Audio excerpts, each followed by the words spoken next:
사랑하는 초업제육의 성도 여러분, 유튜브 시청자, 구독자 여러분 반갑습니다. 김정빈 목사입니다. 간밤에도 평안히 잘 주무셨습니까? 오늘은 2025년 8월 9일 토요일 아침입니다. 오늘도 토요일이지만은 또 주님 말씀으로 하루를 여시는 우리 성도님들 되기를 축원드리면서 제가 기도하고 오늘 말씀 묵상을 시작합니다. 하나님 감사합니다. 간밤에도 지켜주시고 또 이렇게 토요일 하루를 우리에게 허락하시니 감사합니다. 아버지 하루도 하나님 뜻대로 살게 하시고 주의 영광을 올려드리는 복된 우리의 삶이 되도록 축복해 주시옵소서. 또 이렇게 하나님의 말씀 묵상할 때 주의 음성 듣게 하시고 하나님의 뜻을 깨닫는 저희들 되게 하여 주시옵소서. 말씀을 증거하는 자나 받는 자나 동일한 은혜를 받기를 원합니다. 이 시간을 주께 의탁하옵고 예수님 이름으로 간절히 축복하며 기도하옵나이다. 아멘. 자, 우리 찬송가 오늘은 우리 90장 주 예수 내가 알기 전 함께 찬송 드리고 큐티하도록 하겠습니다.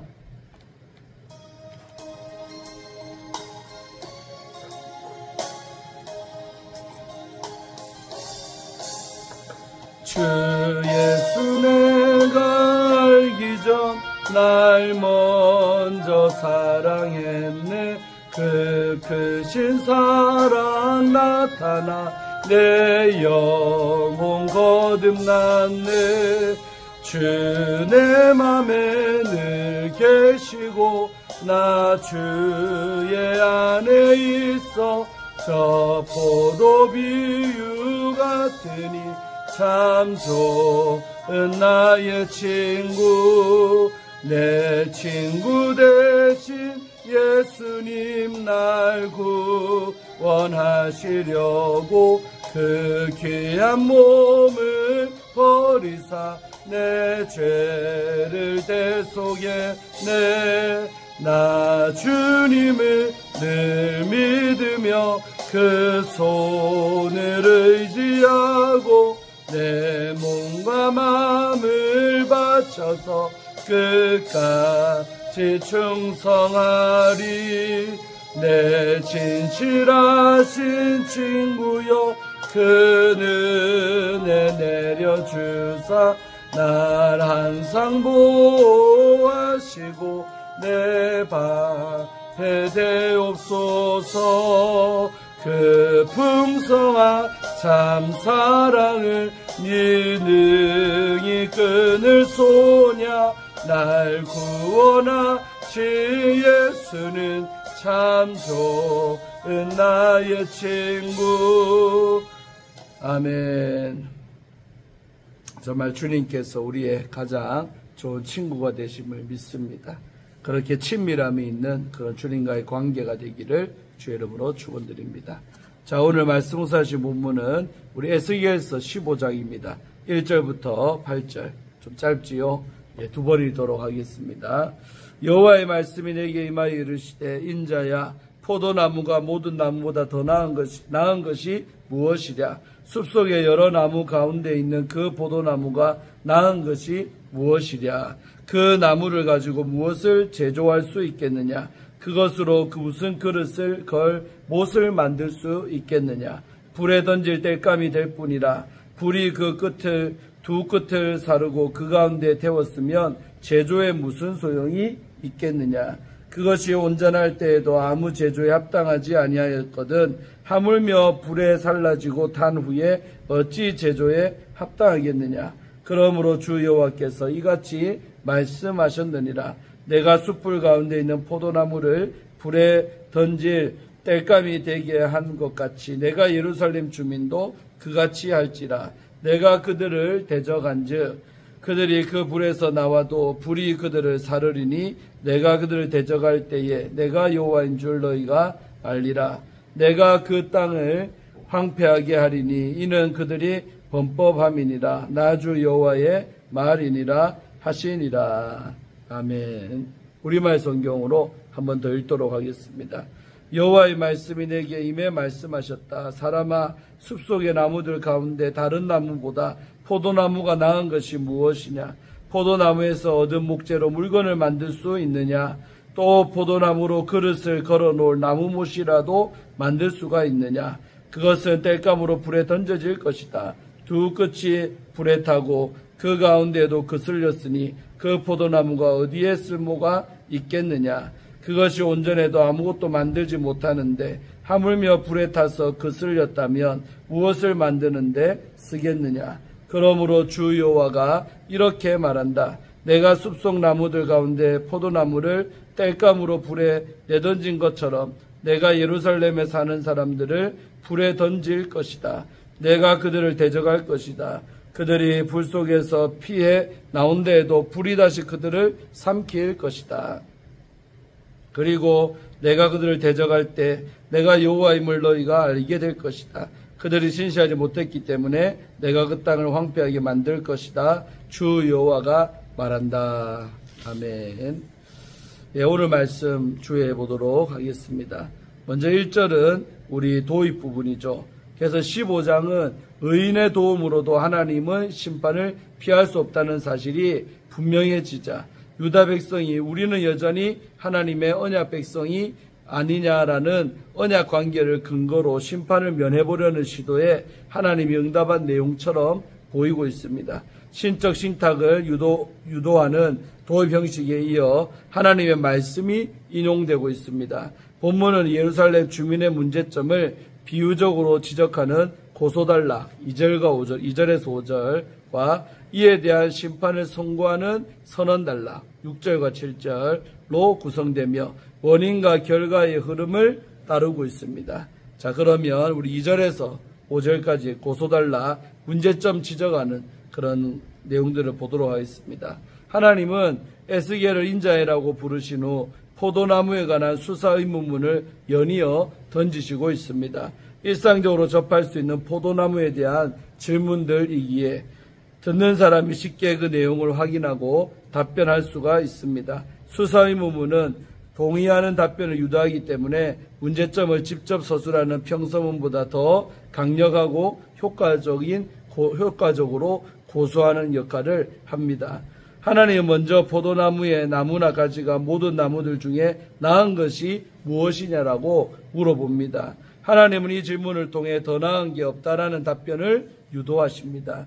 즉 다른 나무들과 비교할 때 포도나무가 유용하지 않음에 동의하게 하시는 것입니다. 첫 번째 질문은 이어지는 수사의문들의 방향과 논점을 설정하고 있습니다. 이어지는 수사의문들도 포도나무의 유용성과 가치에 초점을 맞추고 있습니다. 하나님은 무엇인가를 만들기 위해 포도나무에서 나무를 취하겠느냐고 물어보십니다. 두 번째 질문은 첫 번째 질문을 더 구체화해 포도나무의 무용성과 무가치함을 바로 강조하고 있습니다. 즉 포도나무는 목재는 물론 옷이나 물건을 걸 못으로도 활용할 수 없을 정도로 쓸모없는 나무라는 것입니다.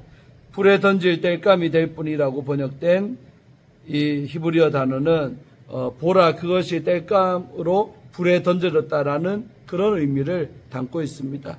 불에 던져진 나무는 양쪽 끝이 불에 탔고 또 중간에 바로 불에 그을린 상태입니다. 하나님은 이러한 상태의 포도나무가 어떤 쓸모가 있겠냐라고 물으시는 것입니다.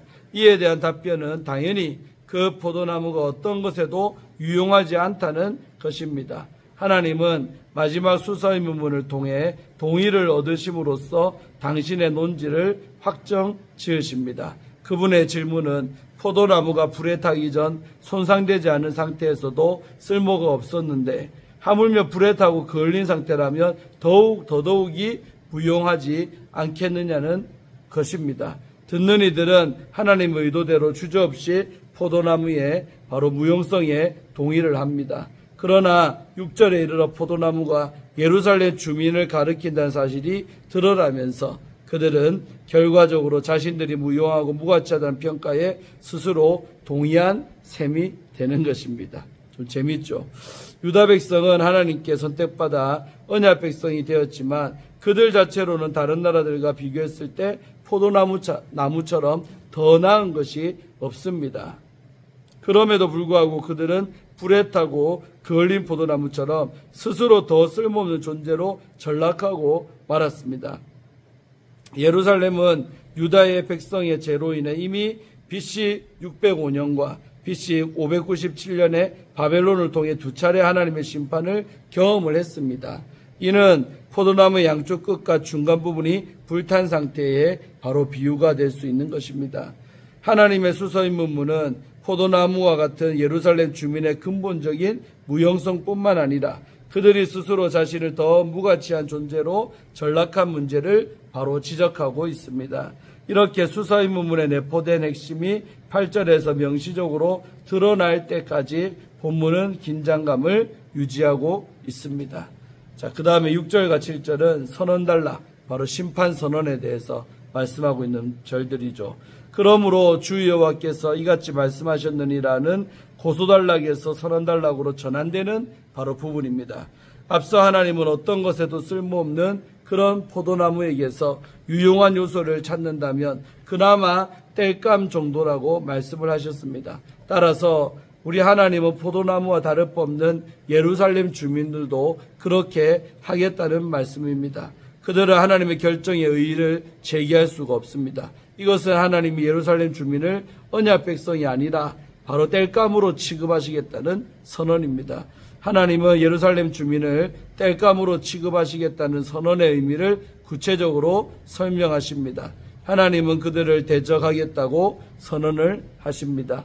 내가 그들을 대적한 적으로 번역된 우리 베나타티에트 또 바나이바 햄은 문자적으로 내가 나의 얼굴을 그들을 향해 둘 것이라는 그런 의미로 상대에 대한 적대적 대립적 태도를 바로 나타내고 있는 단어입니다.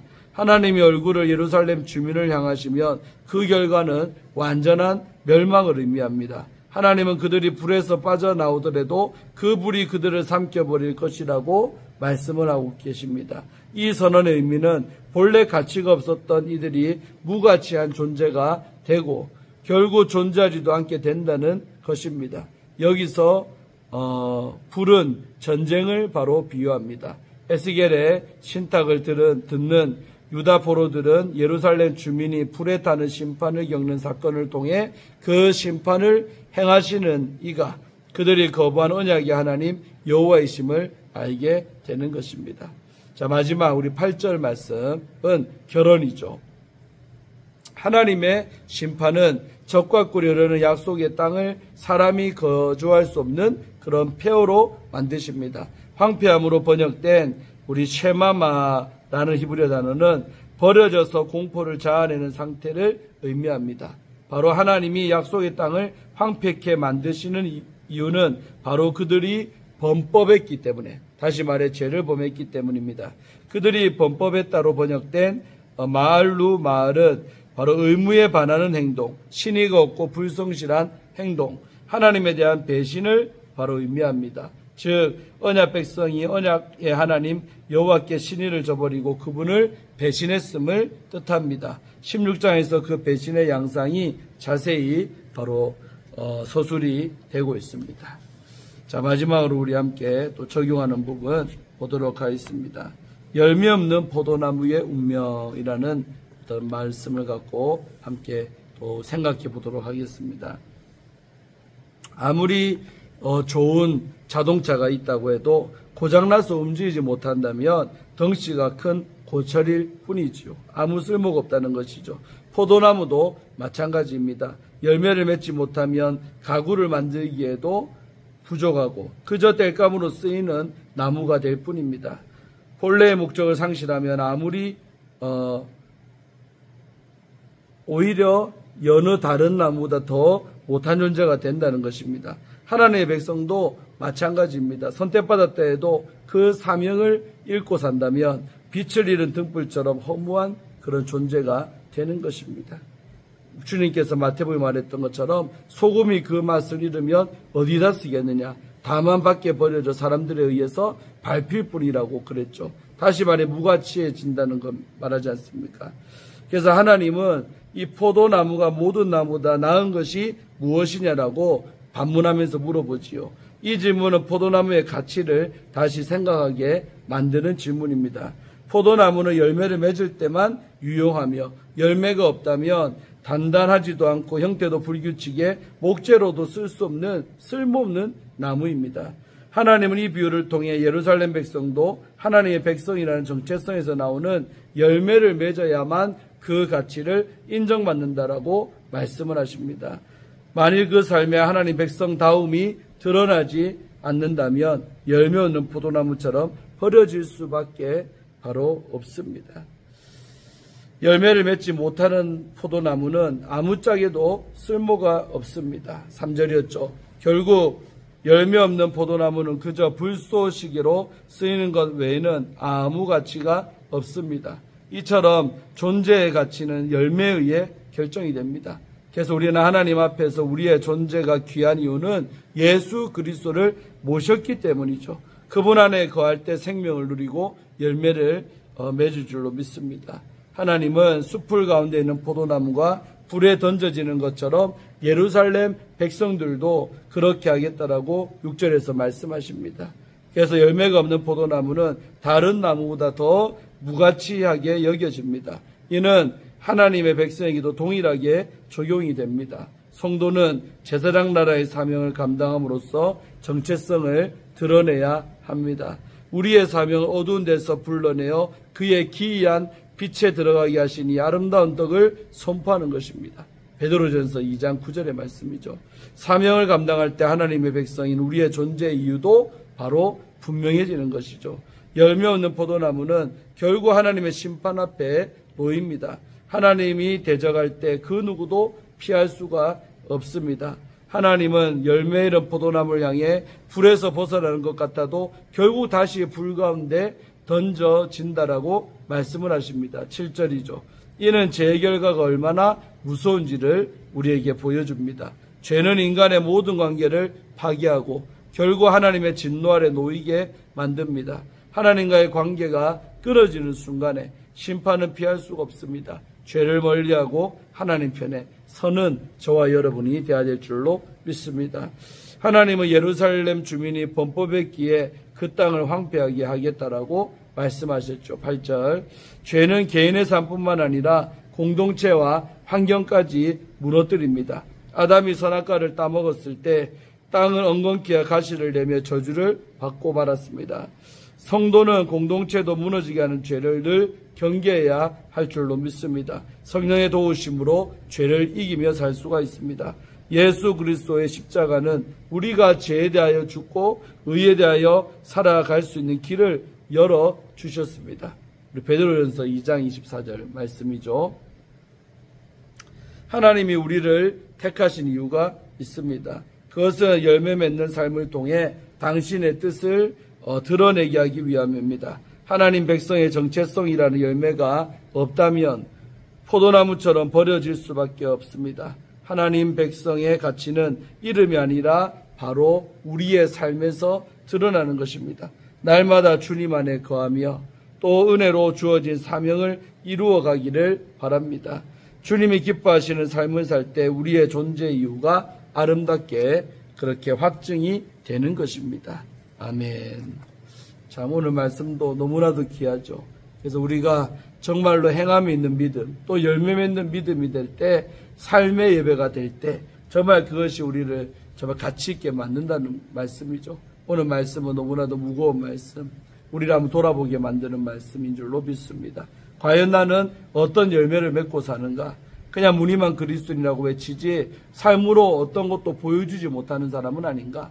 자신을 돌아볼 수 있기를 바라면서 오늘 기도하고 오늘 토요일 아침에 말씀 묵상을 마치겠습니다.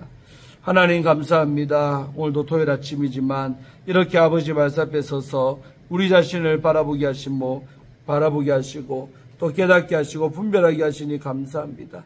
내 신앙은 열매가 있나 없나 자신을 보게 하여 주셔서 정말 열매 없는 포도나무처럼 버려지는 신세가 아니라 열매를 주렁주렁 맺어서 우리 하나님 앞에 영광 올려드리고 사랑받고 인정받는 우리들이 될 수 있도록 축복해 주시옵소서. 늘 열매 맺기로 애쓰고 힘쓰며 살아가는 우리들의 믿음 생활이 되게 하여 주옵소서. 세상 만천하에 참으로 주님의 이름을 증거하며 살아가는 전도자의 삶을 살아갈 수 있도록 축복하여 주시옵소서. 감사드리옵고 오늘 한 날도 주께 의탁하옵고 또 거룩하고 복된 주일을 잘 준비하는 오늘 토요일이 되게 하여 주옵소서. 예수님 이름 받들어 간절히 축복하며 기도하옵나이다. 아멘. 할렐루야. 오늘도 좋은 토요일 되시고 내일 주일날 아침에도 말씀선 뵙고 예배 때 뵙고 하겠습니다. 샬롬.